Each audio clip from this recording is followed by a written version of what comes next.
먼저 14주년을 맞이했습니다. 우리 모두에게 기쁨이고 또한 하나님에게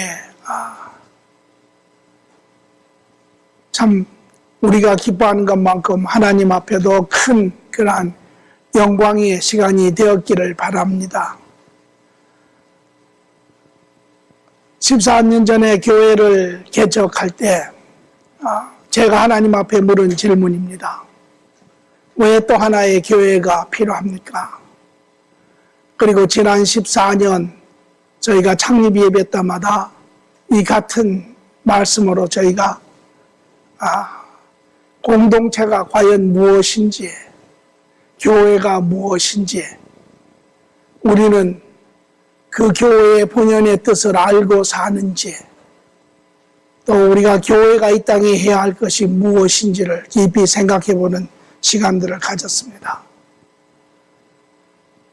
14년 전에 왜 교회가 또 하나 필요합니까?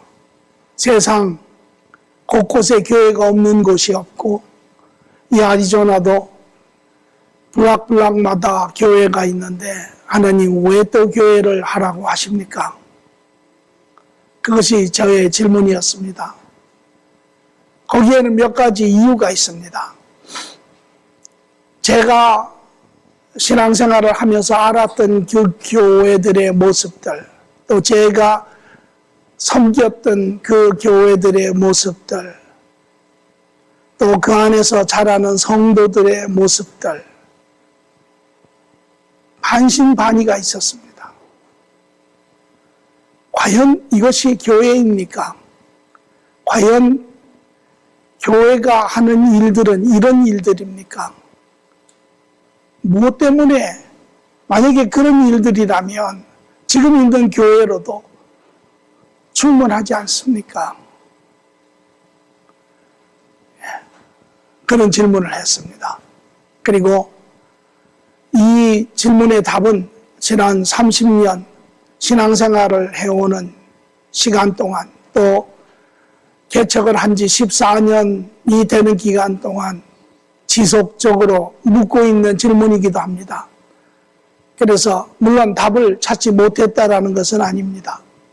그러나 이 질문을 함으로 우리가 다시 한번 우리가 왜 시작하게 되었는지, 우리가 어디에서 와서 어디를 향해서 가고 있는 자들인지를 우리 모두가 깊이 생각하는 시간이 되기를 바라고, 또 나아가서는 하나님께서 우리에게 가지고 계신 그 큰 계획에 그러한 깊은 마음들을 더욱더 헤아려가는 그러한 시간들이 되기를 바라는 것입니다. 오늘 저는 14주년을 맞아서 우리 교회에 저와 14년간을 같이 계신 분도 있고 또 중간에 오신 분도 있고 최근에 오신 분도 있습니다. 우리가 어디에서 어떻게 신앙생활을 하였는가, 그것은 그렇게 큰 문제가 아니라고 생각을 합니다.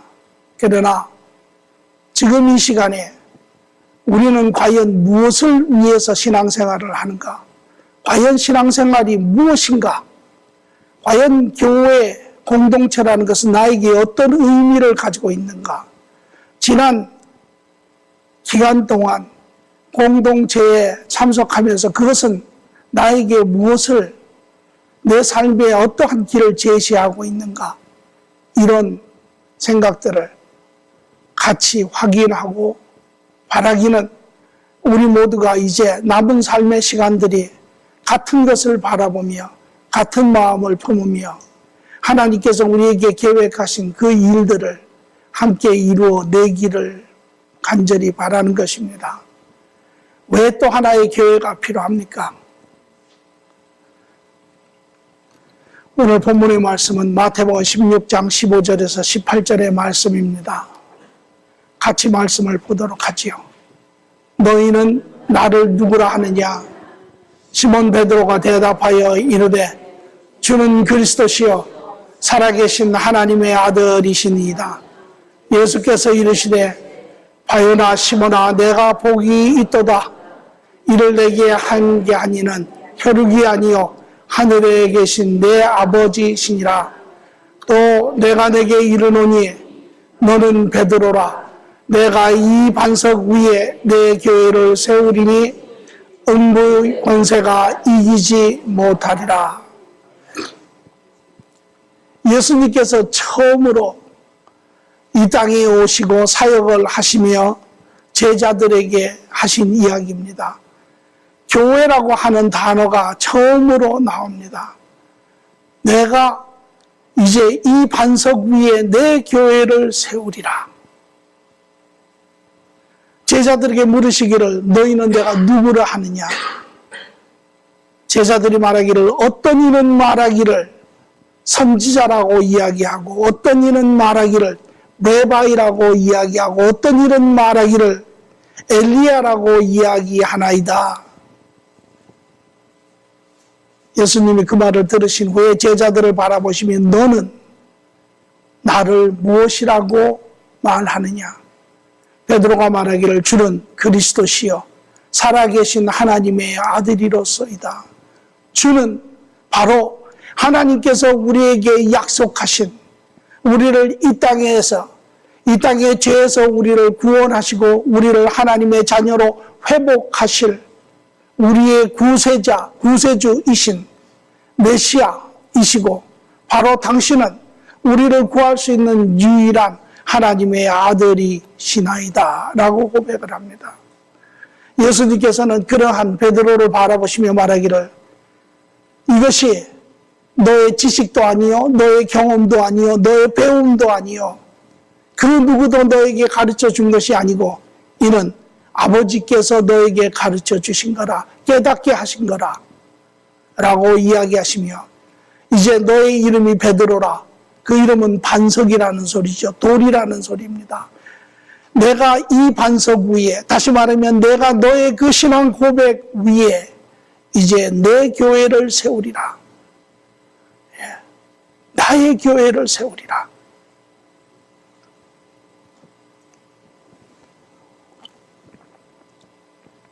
교회라고 하는 이야기가 처음 나왔습니다. 교회가 무엇입니까? 오늘 교회, 우리가 일반적으로 아는 교회, 주일날 믿음의 사람들이 가서 예배드리는 곳, 또 이민사회의 소셜 라이프를 이어갈 수 있는 곳, 사람들을 만날 수 있는 곳, 또 우리의 2세들에게 한글을 가르치고 또 유익한 프로그램을 제시할 수 있는 곳, 또 성경 공부를 배울 수 있는 곳, 1년에 교회가 정해놓은 행사를 하는 곳, 그것이 교회입니까? 여러분이 보시는 교회는 무엇입니까? 오늘 우리의 시작이 한 마음으로 한 하나님의 뜻을 이루고자 하려면 우리는 같은 것을 이해하고 같은 것을 보아야 합니다. 여러분은 교회가 무엇이라고 생각하십니까? 여러분 나름대로의 각각의 정의를 한번 이야기를 해보시기 바랍니다. 교회는 무엇입니까? 예수님은 이 땅에서 사역을 이루시고 그분이 처음 이 단어를 쓰시며 교회를 이 땅에 세우시겠다라고 이야기를 합니다. 교회, 우리가 처치라고도 이야기하고 헬라어로 이클레이지아라고도 이야기합니다. 그 교회의 뜻을 보면 예수님께 참신앙을 고백한 자들의 모임. 그래서 지금은 이 교회가 이 시대의 과도기적인 교회로 여러 가지 형태를 가지고 있습니다. 그러나 원래 교회의 의미는 그리스도를 앞에 바른 신앙을 고백한 자들이 모이는 곳이 교회입니다. 다시 말하면 성도들이 모이는 곳입니다. 성도들이 모여서 무엇을 합니까? 자기의 삶의 주인이 되시는 하나님과 교제하며 하나님과 삶을 이루어가는 것이 이것이 교회이죠. 물론 지금은 그러한 하나님 나라의 도를 찾는 사람들이 세상으로부터 들어오고 그 안에서 배워도 가고 삶도 함께 나누고 또 프로그램을 하든 무엇을 하든 여러 가지를 통하여 들어오지만 원래 교회의 모습은 성도들, 구별된 자들, 하나님과 교제하는 자들이 모여 사는 곳이 성교회입니다. 이제 이러한 모임이 그 모양을 갖추고 틀을 갖추고 여러 가지의 이제 외형적인 그러한 것을 가졌지만 그러나 원래 교회는 이러한 사람들의 모임이었죠. 옛날에는 교회 건물도 없었고 장소도 없었고 이러한 모든 기재들도 없었고 그저 성도들이 몇 사람이 모여서 함께 그 삶을 자기들의 신앙을 나누며 삶을 의논하며 이런 것이 교회였습니다.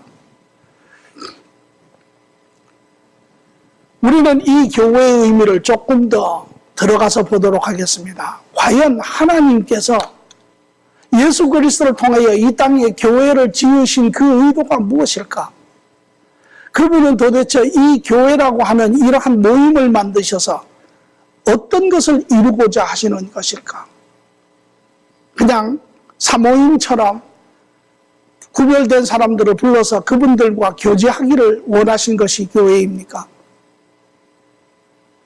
과연 예수님은 그 하나님의 뜻을 어떻게 우리에게 드러내고 있는지 말씀을 통해서 한번 보고자 합니다. 창조에 드러난 하나님의 계획을 보면 창세기 1장 26절에 하나님이 이르시되 우리의 형상을 따라 우리의 모양대로 우리가 사람을 만들고 그로 바다의 물고기와 하늘의 새와 가축과 온 땅과 땅에 기는 모든 것을 다스리게 하자. 하나님이 이 우주 만물을 계획하시고 창조하시며 만드실 때 하나님께서 모든 창조물 중에 인간을 자기의 형상에 따른 자기의 자녀로 이 땅에 만드시고 자기가 지은 모든 것을 그에게 축복으로 맡기시고 다스리게 하고 계시는 것을 볼 수 있습니다. 그리고 이 안에 하나님과 밀접한 교제가 일어나고 있는 것을 볼 수 있죠. 이것이 하나님의 창조의 그의 계획 가운데 표현되고 있는 내용입니다. 또 이제 그러한 인간들이 죄를 짓고 하나님과 관계가 끊어지고 다 세상에 흩어져 자기의 원함에 쫓아 자기의 욕망을 쫓아 사는 그러한 인간들에게 드러난 하나님의 구원의 계획 가운데 보면 예수님께서 마태복음 4장 17절에 이 땅에 오셔서 그의 사역을 시작하시며 처음에 말씀하시는 것이 이때부터 예수께서 비로소 전파하여 이르시되 회개하라 천국이 가까이 왔느니라 하시더니 그리고 그가 십자가에 돌아가시며 말씀하시기를 이제 다 이루었느니라. 그렇게 하나님의 뜻을 드러내고 계시죠. 하나님의 나라, 너희가 살았고 너희가 알았던 그러나 지금은 망가진 그 하나님의 나라가 다시 너희에게 다가오고 있느니라. 그렇게 이야기를 하십니다. 그리고 그 주님이 이제는 이곳을 떠나신 후에 그가 다시 재림하실 때 나타나는 하나님의 또 한 계획을 한번 보도록 하겠습니다. 요한계시록 20장 4절에 보니 또 내가 보좌를 보니 거기에 앉은 자들이 심판하는 권세를 받았더라. 내가 보니 예수를 증언함과 하나님의 말씀 때문에 목배임을 당한 자들의 영혼들과 또 짐승과 그의 우상에게 경배하지 아니하고 그들의 이마와 손에 그 표를 받지 아니한 자들이 살아서 그리스도와 더불어 1000년 동안 왕노릇하니 다시 이 땅에 오시고 모든 성도들이 부활하여 이 땅에 오고 그 주님과 더불어 이 땅에서 1000년의 왕노릇을 하고 계시는 그 주님을 볼 수 있습니다. 그리고 이제 그 1000년 왕국이 끝난 후에 이 육의 세상을 마감하시며 영혼에 드러난 하나님의 계획을 보니 또 내가 보니 거룩한 성 새 예루살렘이 하나님으로부터 하늘에서 내려오니 그 준비한 것이 신부가 남편을 위하여 단장한 것 같더라. 내가 들으니 보좌에서 큰 음성이 나서 이르되 보라 하나님의 장막이 사람들과 함께 있음에 하나님이 그들과 함께 계시리니 그들은 하나님의 백성이 되고 하나님은 친히 그들과 함께 계셔서. 이것이 요한계시록 21장 2절 3절에서 이야기하는 천국에서의 영원한 삶에 드러나는 것입니다. 처음부터 하나님의 계획은 끝까지, 시작에서부터 끝까지, 처음부터 완성까지 그 내용이 동일한 하나님의 뜻을 드러내고 계시는데, 그것은 바로 하나님의 나라, 하나님의 가정을 이야기를 하고 있습니다. 하나님이 자기의 나라, 하나님이 아버지 되시고 그의 자녀된 인간들과의 온전한 조화와 사랑 가운데 축복된 삶을 이루고 있는 하나님의 나라, 하나님의 가정의 삶이 드러나고 있지요. 이것이 오늘 여러분과 제가 이 땅에 존재하게 된 시작입니다. 이것이 오늘 여러분과 제가 이 땅에 있는 이유입니다. 이것이 오늘 여러분과 제가 이제 영원한 삶을 소망하는 그러한 까닭입니다. 이 시대에 예수님께서 이 땅에 오셔서 그 하나님의 나라를 회복하시고, 예수님이 회복하신 그 나라는 성도가 다시 회복이 되어 하나님과 관계를 하는 그 나라는 영적인 관계입니다. 이제 그 영적인 관계의 나라가 이 땅에 가시적으로, 형태적으로, 모양적으로 그 뜻을 드러내고 있는 것이 바로 교회 공동체입니다. 그러므로 교회는 예수 그리스도를 통하여 이 땅에 도래한 회복된 하나님의 나라, 하나님의 가정 공동체인 것입니다. 이것이 교회입니다. 교회는 무형에서 시작이 되었지만 그러나 지금은 그러한 가정의 틀을 가지고 있습니다. 오늘 여러분은 교회, 여러분이 속한 공동체 교회를 통하여 하나님의 가정을 보고 계십니까? 아니면 어떠한 세상적인 제도를 가지고 있는 어떠한 종교적인 단체를 보고 계십니까?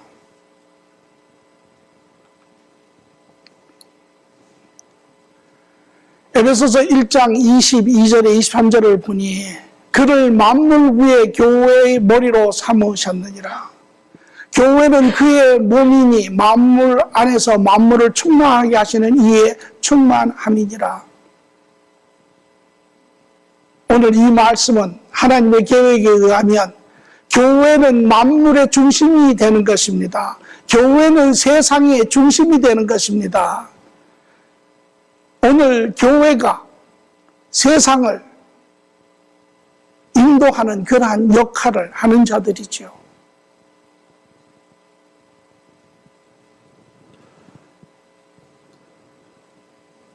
그렇다면 이 교회 공동체, 하나님의 가정 공동체에는 어떠한 모습을 가져야 할까요? 그 환경이, 그 모습이, 그 내용이 어떠해야 할까요? 어느 한 가정에 신앙이 좋은 부부가 자기의 자녀가 있었지만 다른 가난한 세상으로부터 도외시되는 아이들을 입양을 해서 키우기 시작을 합니다. 그래서 그들에게도 자기들이 받은 축복을 함께 나누려고 합니다. 그래서 한 아이가 왔습니다. 저 먼 외국에서. 그 아이가 와서 자기에게 새 가족이라고, 자기에게 제시된 그 가정에 사람들도 생소하고 환경도 다르고 분위기도 다르고 삶의 길도 다르고 삶의 그러한 지식도 다르고 모든 것이 다른 이러한 환경의 여건 가운데 그 부모가 지혜로운 부모라면 반드시 해야 할 일이 있습니다. 그것이 무엇이냐면 이제 네가 이 가정의 일원이 되었으니 이제 우리가 한 공동체가 되어서 우리가 한 식구가 되어서 우리가 같은 삶을 이루어내어야 한다. 이제 이 삶을 이루어내려면 네가 알아야 할 부분들이 우리의 삶의 과정들은 이러하였다. 우리가 추구하는 삶의 모습은 이러하다. 우리가 이것을 이루기 위해서 이러한 노력들을 한다. 라고 그 아이에게 가르쳐 줄 때 그 아이가 그러한 그 환경과 여건 내 하나가 되어서 그 삶을 함께 이루어낼 것입니다. 그러나 만약에 그런 부분에 그 아이가 적응하지 못한다면 그 아이는 결코 그 삶을 생존해낼 수가 없죠. 오늘 우리가 하나님의 가정의 일원이 된다면 오늘 우리는 반드시 우리가 같이 품고 가야 할 삶의 내용들이 있습니다. 왜냐하면 우리 모두는 세상의 모든 것에 흩어져서 다 세상의 그러한 관점에 따라 살았습니다. 세상이 우리에게 가르쳐주는 대로 모든 것이 내 중심이고 내 관점 안에서 내 살아온 길 안에서 우리는 그런 사람들을 찾으며 가까이 하며 또 반대로 그와 같지 않은 사람들을 밀어내며 도외시하며 그렇게 살았던 사람들입니다. 이제 이런 사람들이 교회라고 하는 하나님의 가정 안에 함께 모이면 우리는 제일 먼저 우리가 함께 품어야 하는 그러한 부분들이 있습니다. 사랑의 공동체의 교회에서는 그것을 공동체의 삶이라고 이야기를 합니다. 그리고 모든 분들에게 공동체 교회에 참석하시면 그 삶의 부분들을 꼭 같이 나누라고 이야기를 하지요. 제일 먼저 우리가 신앙인으로서 같이 교회의 삶을 나누려고 또 그것을 이루려고 하려면 서로가 서로를 품어야 합니다. 이제는 너는 너, 나는 나, 너와 내가 상관없는 자, 너는 너의 길을 갖고 나는 나의 길을 갖고 이러한 자가 아닙니다. 이제는 하나님이라고 하는 우리의 실질적인 삶의 주인을 만남으로 인해서 우리는 그 가정 안에 함께 들어옴으로 이제는 같은 공동체에 속한 자입니다. 더 이상 남이 아닙니다. 오늘 교회가 이런 부분들이 정립이 되지 않으면 여전히 너는 너, 나는 나. 그리고 삶에 문제가 생기면 우리는 서로를 밀어내고 우리는 서로를 등지고 서로를 떠나는 오늘 이것이 우리가 불행스럽게도 교회 주위에서 보여지는 그러한 그림들입니다. 우리가 공동체에 들어오면 이제 제일 먼저 우리는 하나님 안에 이루어진 그 관계, 한 가정이라고 하는 관계, 부모, 형제라고 하는 관계, 이것이 먼저 이루어져야 합니다. 이 관계는 여건에 관계없습니다. 환경에 관계없습니다.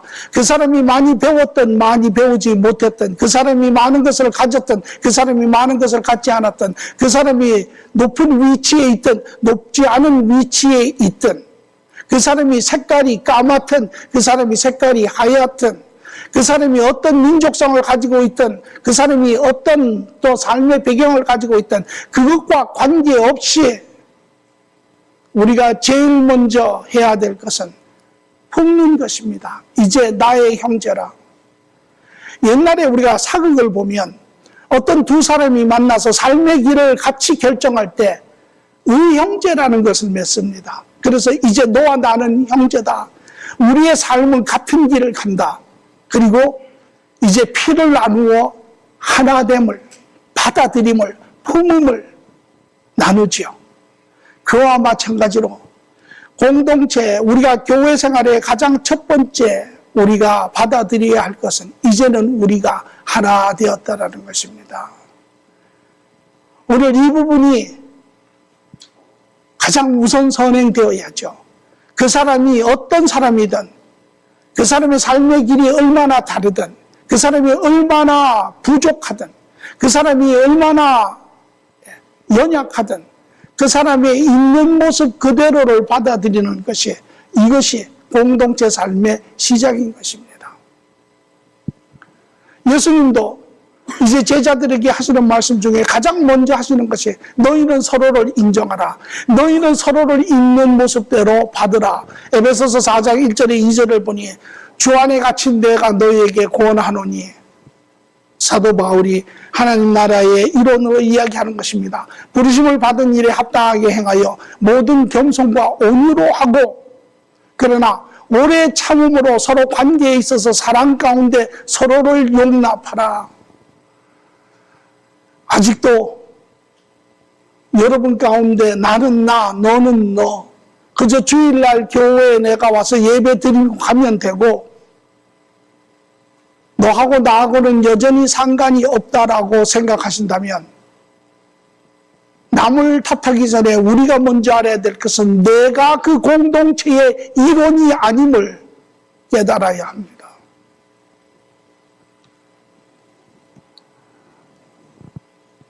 예수님은 또한 제자들에게 말씀하시기를, 두 번째로 너희는 서로를 격려하라.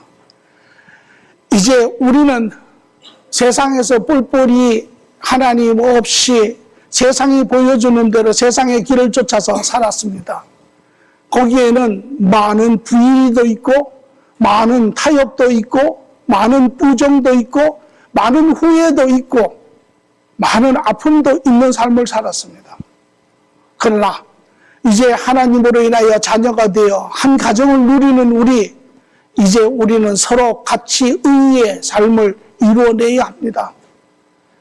같이 바른 것을 먼저 보여주고, 비록 그것이 대가를 지불하는 일이라 할지라도 이제 그러한 세상의 두려움을 떨쳐내며 함께 그 길을 가는 사람들이 필요합니다. 서로 잘할 때 옆에서 칭찬해주고 격려해주고, 이런 의의 길들을 우리는 이제 같이 가야 합니다. 하나하나 배우는 자들입니다. 이것이 왜 우리에게 이제 주어진 세상은 새로운 세상입니다. 이제 세상의 길과 길이 다릅니다. 그래서 예수님도 이제 너희는 넓은 길로 가지 말고 좁은 길로 가라. 바른 길로 가라. 옳은 길로 가라. 이것이 너희가 유쾌한 날이 많을 것이며 너희가 즐거울 것이며 이것이 생명 가운데 사는 것이라. 우리는 그러한 삶을 사는 것입니다. 세상을 저버리라는 것이 아닙니다. 그러나 세상 안에 있되 세상 안에 바른 길을 이제 살아내는 자들입니다. 같이 부족한 자를 세상에서는 비교하고, 그러나 우리는 비교하는 것이 아니라 같이 품고 같이 붙잡고 같이 가야 하는 사람들입니다. 같이 이루어내는 것입니다. 교회에 일들이 있으면 같이 가는 것입니다. 이것이 우리가 가져야 하는, 이제 품으면 이러한 마음이, 이러한 삶의 자세가 생겨나지요. 그래서 데살로니가 5장 11절에도 보니 너희가 피차 권면하며 서로 덕을 세우기를 너희가 하는 것 같이 하라. 피차 함께 너희는 이루어내라 라고 이야기를 하십니다. 그리고 뿐만 아니라 이제 서로를 품고 서로를 함께 그것을 이루어내자고, 돈뿐만 아니라 서로에 대해서 긍휼히 여겨야 합니다. 우리 모두는 다 이제 하나님 안에 그 하나님과 함께 그 삶을 이루어내기를 원하지만, 그러나 여전히 세상의 무게를 두려워하고 세상으로부터 인정받지 못함을 두려워하고 세상이 여전히 손가락질하는 것을 두려워하는 그러한 우리의 죄성이 있습니다. 이러한 삶을 사는 성도들은 괴롭지요. 원치 아니하지만 연약함으로, 온전하지 못함으로 넘어지면 그 마음이 괴롭습니다. 그 마음이 힘듭니다. 이런 자를 바라보며 비난하며 정죄하며 무엇을 못하나니, 왜 안 하나니 불평분만하는 것이 아니라 이제 그들의 내면을 바라보며 오히려 원하지만 그러한 죄성 가운데 두려움 가운데 하지 못한 연약한 사람들을 오히려 긍휼히 여기는 것이 우리 모두가 죄성으로 인하여 우리의 의지와 우리의 뜻에 관계없이 넘어지는 그들을 바라보며 오히려 그들을 긍휼히 여기며 그들과 함께 힘들어하며 그들과 함께 울어주며 그들과 함께 애쓰는 이것이 바로 공동체 식구들이 해야 할 일이지요. 그럴 때 용서라고 하는 단어는 세상에서 가장 어려운 단어이지만 그러나 믿음의 사람들에게는 가장 쉬운 그러한 단어가 되는 것입니다. 에베소서 4장 32절에도 서로 친절하게 하며 불쌍히 여기며 서로를 용서하기를 하나님이 그리스도 안에서 너희를 용서하신 같이 하라. 이제는 너희에게 그런 마음이 있느니라. 이제는 너희가 그러한 진실 안에서 살 수 있느니라. 뿐만 아니라 우리는 서로를 세우는 자들입니다. 서로를 세운다라는 것을 앉혀놓고 강의를 하는 것이 아닙니다. 우리의 자녀들이 가장 싫어하는 것이 부모들이 앉혀놓고 2시간씩 강의하는 것이죠. 또 성도가 가장 싫어하는 것이 목사가 앉혀놓고 2시간씩 설교하는 것입니다. 또 성도들이 이런 이야기를 들으면 아니 제가 어떻게 2시간씩 앉혀놓고 강의를 합니까? 그 소리가 아닙니다. 서로를 세우는 것은 그러한 넘어짐의 시간이 있으면 그것은 본인이 잘못된 길을 가면 본인에게는 아픈 책임이 있고 결과가 있고 그로 인하여 상처가 있고 고통이 있습니다. 그러한 믿음의 식구들에게 가서 네가 그 길로 가면 힘들지 않느냐? 네가 그 길로 가면 고통스럽지 않느냐? 네가 바른 길을 가, 이 길로 가. 너에게도 기쁨이 되고 너희 주위 사람들도 함께 더불어 기뻐할 수 있으면 이것이 생명의 길이 아니냐. 이것이 서로를 세우는 것입니다. 그러한 이야기를 듣는 자, 여러분 제가 장담합니다. 2시간 아니라 5시간 신학적인 설교보다 그 마음을 감동시키는 것은 바로 그러한 진정한 마음입니다. 이것이 공동체가 가져야 할 내용이고 공동체가 함께 보아야 할 그러한 관점입니다. 이제 하나님이 우리에게 이러한 교회 공동체, 이 땅에 하나님의 나라를 이루시고 그것을 표면적으로 가시적으로 드러내 우리로 하여금 함께 살게 하셨으니 이것이 교회가 이루어야 할 내면의 모습입니다. 여러분이 가지고 계시는 교회의 내용은 어떤 것입니까? 그것이 오늘 주님께서 이야기하시는 그 내용과 부합하면 여러분의 삶은 복된 삶입니다. 그리고 우리는 함께 그 삶을 이루어낼 것입니다. 그러나 여러분이 보고 있는 그림이 오늘 이 그림과 다르다면 오늘 우리는 깊게 그 그림을 생각해 보아야 합니다. 과연 무엇이 교회인지 하나님께서 이루고자 하시는 그리스도를 통하여 이 땅에 제시하시고 계시는 그 교회 공동체의 모습이 어떠한 것인지를 14년 동안 이루었다 함도 아닙니다.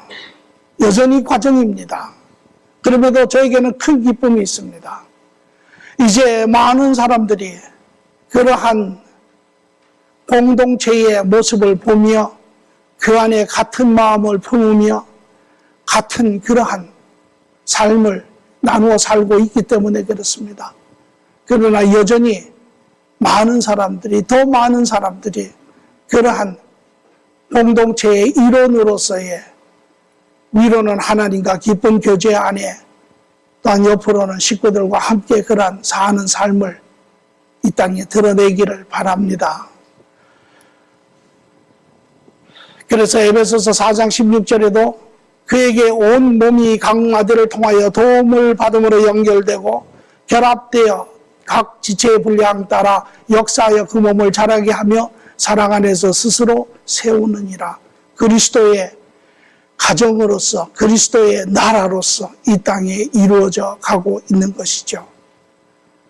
오늘 저는 여러분 모두가 이러한 과정 안에 있는 공동체의 모습을 보기를 바라고 그 안에 또한 일원으로서 여러분의 그러한 안식되고 자유한 삶을 하나님 앞에 감사하며 우리 같이 함께 힘을 써서 주님 오시는 그날까지 이 공동체를 이루어내기를 바랍니다.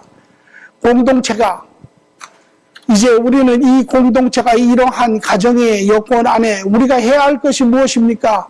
하나님께서 우리에게 무엇을 하라고 이야기하십니까? 오늘 우리가 어떻게 사는 것이 이 공동체가 살아야 하는 마땅한 삶을 사는 것입니까? 오늘 우리 교회 주보에 보면 이 사랑의 공동체 교회가 존재하는 이유와 목적이 안 페이지 상단, 세 번째 상단 위에 있습니다.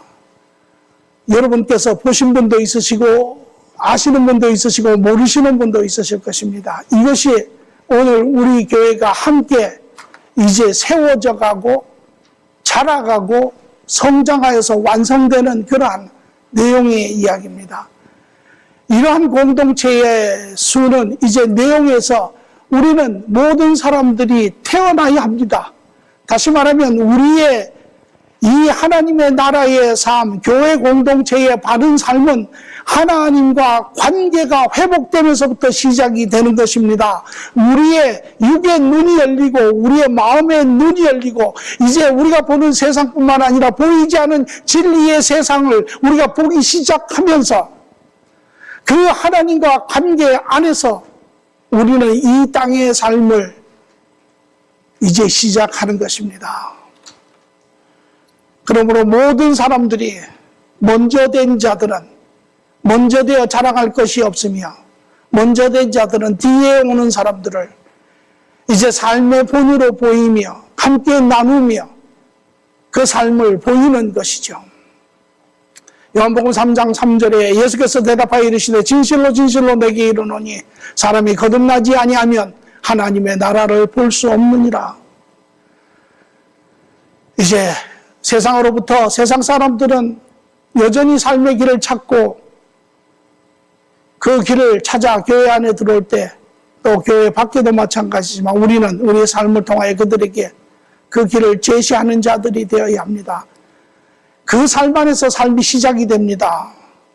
그렇지 않으면 여전히 내 방법대로, 내 지식대로, 내 고집대로, 내 자아대로 그렇게 살 수밖에 없습니다.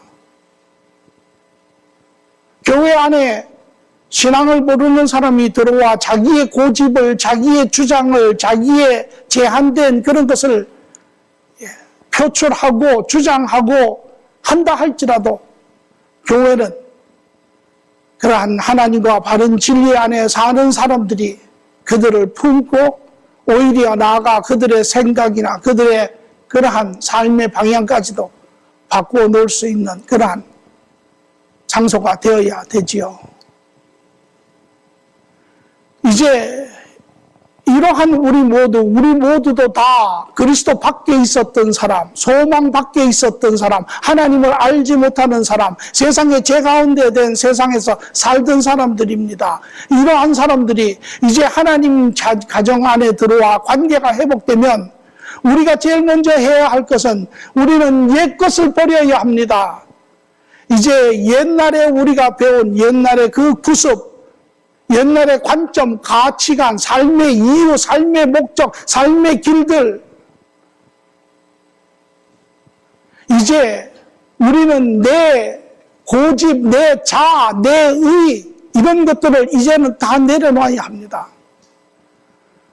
이제는 우리의 삶의 길이 하나님의 의를 쫓아 하나님의 길을 쫓아 하나님이 우리에게 보여주시는 가치관을 쫓아 우리는 새롭게 씻어짐이 있어야 합니다. 그래서 사도 바울은 말하기를 너희는 옛 구습을 쫓는 그러한 썩어진 그러한 삶을 이제는 내려놓고 진리와 의를 쫓아 새롭게 되는 그러한 삶을 살라라고.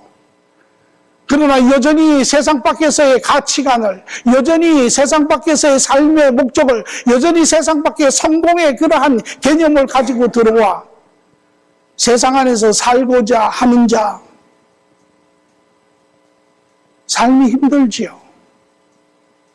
뜻대로 되지 않습니다. 오늘 공동체에서는 세 가지를 여러분들에게 제시를 합니다. 그러므로 첫째, 우리는 이제 이러한 바른 내면의 세계를, 바른 그러한 인격을, 바른 삶을 살기 위해서 우리는 하나님과 깊게 교제하는 시간들이 있어야 합니다. 그래서 하루 매일 삶의 첫 시간을 여러분들이 큐티를 통해서 하나님과 교제할 때 비로소 우리의 인간적인 그러한 모든 사고와 욕심과 그러한 욕망들을 우리는 다시금 하나님 안에 내려놓고 정리하고 깨끗한 마음으로 하루의 삶을 바른 것을 보며 이루어 나갈 수 있는 그러한 시간.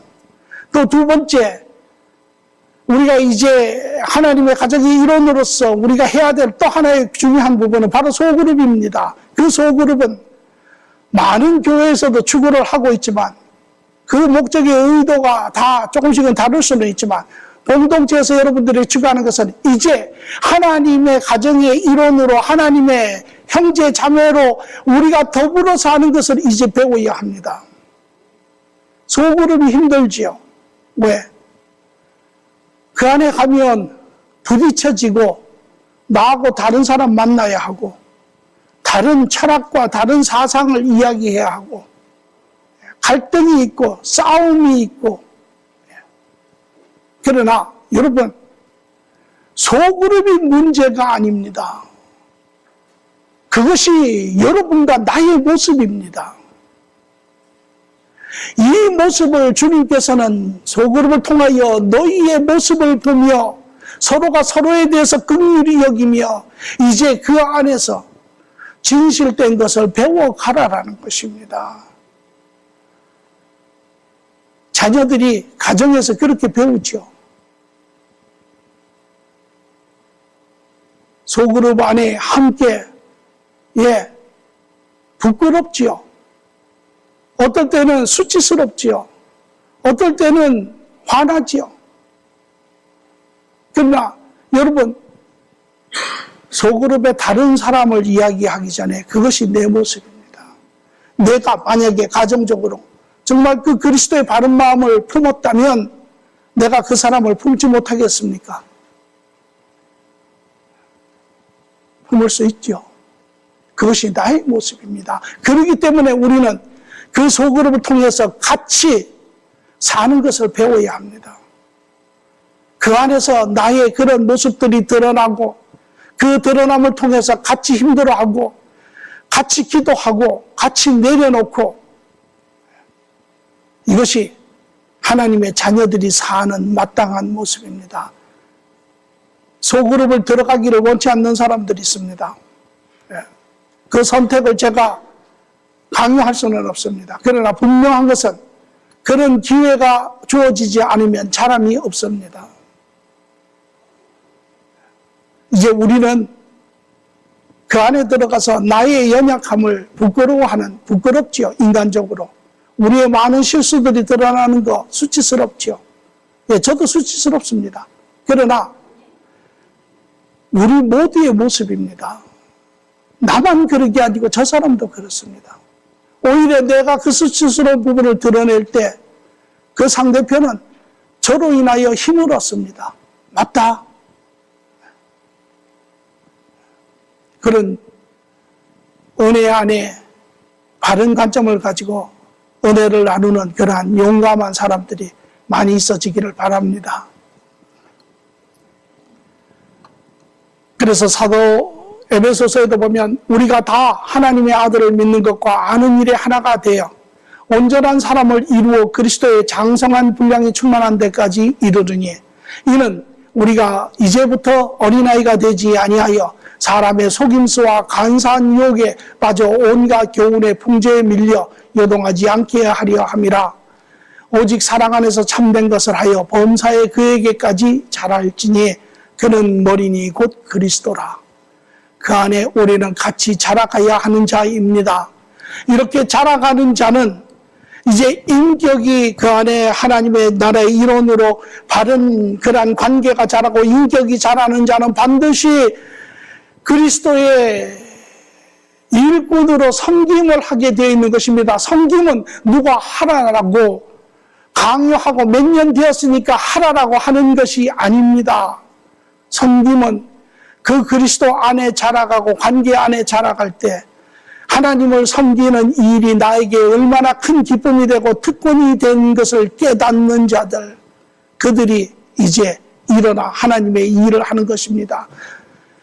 교회 안에 이렇게 일어나 기쁨으로, 섬김은 그러므로 불평함으로 하는 것도 아니요, 맞이 못해서 하는 것도 아니요, 이것은 기쁨으로 일어나 하는 것입니다. 우리 교회 안에도 보이지 않게, 드러내지 않게 힘든 일이지만 시간을, 물질을 해서 소리 없이 하는 자들이 있습니다. 왜? 그것이 하나님 앞에 자기가 기쁨이 되니까 하는 자들입니다. 그래서 로마서 12장에도 보니 이와 같이 우리 많은 사람이 그리스도 안에서 한 몸이 되어 서로 지체가 되었느니라. 이제 하나님과 한 가정을 이룬 자, 우리에게 주신 은혜대로 받은 은사가 각각 다르니 하나님은 이러한 사람들이 또한 일을 할 수 있도록 각인에게 은사를 주십니다. 할 수 있는 능력을 더해 주세요. 그래서 혹 예언이면 믿음의 분수대로, 혹 섬기는 일이면 섬기는 일로, 혹 가르치는 자면 가르치는 일로, 혹 위로하는 자면 위로하는 일로, 구제하는 자는 성실함으로, 다스리는 자는 부지런함으로, 긍휼을 베푸는 자는 즐거움으로 할 것이니라. 저는 개인적으로 이러한 열매를 맺는 자들이 많기를 바랍니다. 왜? 이것은 여러분이 누구인지를 드러내고 여러분이 어디에 있는지를 보여주며 이것이 여러분이 얼마나 기쁜 삶을 누리는지를 확인하는 그러한 모습이기 때문에 그렇습니다. 이런 자, 이것이 바로 하나님께 경배를 올리는 자입니다. 그래서 로마서 12장 1절 2절을 보니 그러므로 형제들아, 내가 하나님의 모든 자비하심으로 너희를 권하노니 너희의 몸을 하나님이 기뻐하시는 거룩한 산제물로 드리라. 이는 너희가 드릴 영적 예배니라. 하나님이 참으로 흠양하시고 하나님이 참으로 기쁨으로 바라보시는 자들, 그의 삶 전체를 통하여 하나님과 동행하며 하나님의 그 뜻을 따라 사람들을 함께 세우고 하나님의 나라를 이루어 그리스도의 죽으심이 헛되지 않게 하는 자들입니다.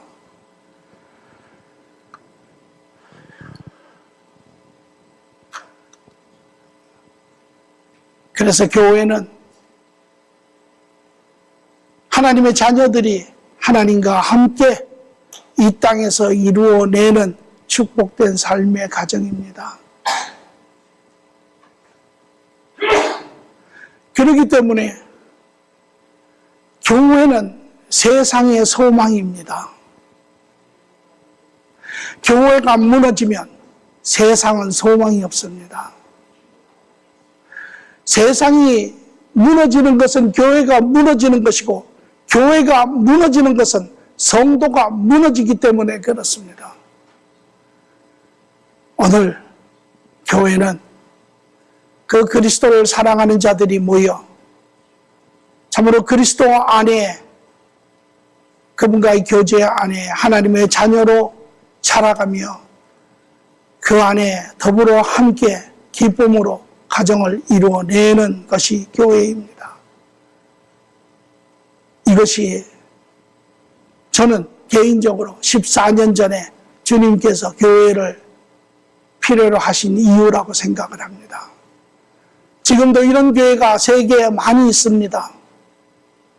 그럼에도 불구하고 저에게 이러한 교회를 허락하신 주님은 저에게 한없는 기쁨이지만 저는 하나님의 그 원함이 아직 이루어지지 않았다라고 생각을 합니다. 저는 여러분 모두가 이제 우리의 남은 삶, 이 주님과 함께 이 주님의 원하시는 이 교회를 함께 이루어내기를 원합니다. 또 앞으로 저에게 주어진, 이 땅에 주어진 삶, 남은 삶의 시간에도 이 소망을 가지고 저는 살 것이고 여러분 모두도 함께 그 그 소망을 동의하시기를 바랍니다. 교회는 그러므로 우리에게 주신 하나님의 사랑의 선물입니다. 엄청난 선물이죠. 우리가 너무도 쉽게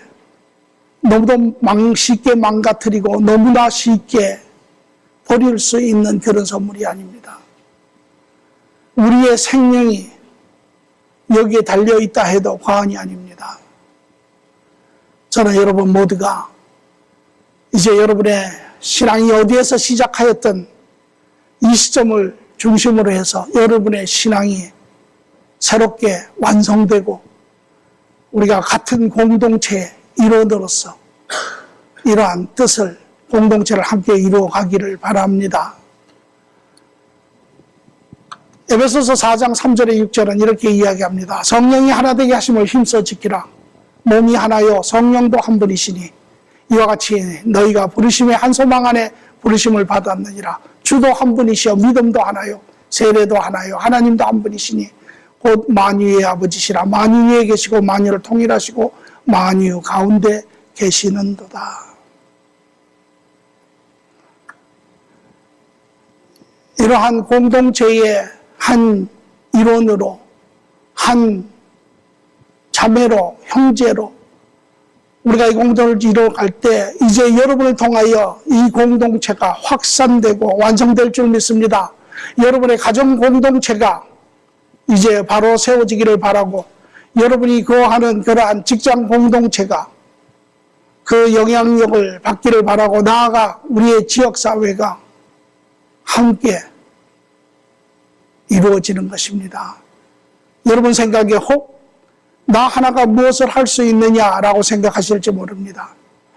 그러나 이 공동체는 인간의 공동체와 다르습니다. 예수님께서는 이 공동체를 비유하여 겨자씨의 이야기를 하십니다.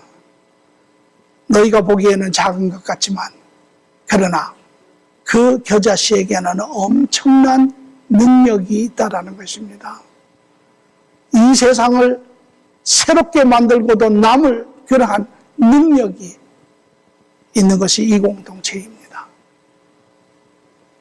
우리 모두가 이제 14년 창립을 우리가 함께 축하하고 우리가 새롭게 다시 우리의 교회가 무엇인지, 얼마나 소중한 것인지, 우리가 이것을 통하여 무엇을 이루어야 할지, 앞으로 우리가 나아갈 길이 무엇인지를 함께 생각하고 함께 살아내는 그러한 삶들이 되기를 간절히 축원합니다.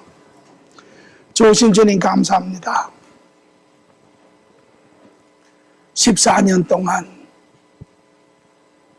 우리의 연약함과 어리석음으로 하나님의 그 크신 부분들을 저희가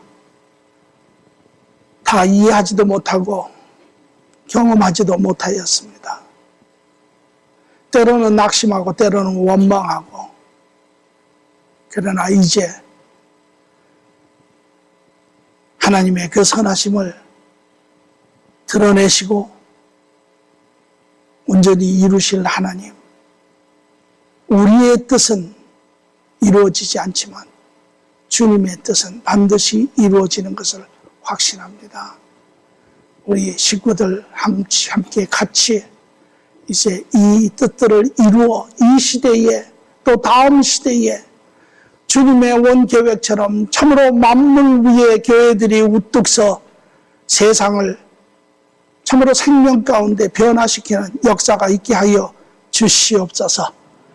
감사하며 예수님의 이름으로 기도합니다. 아멘.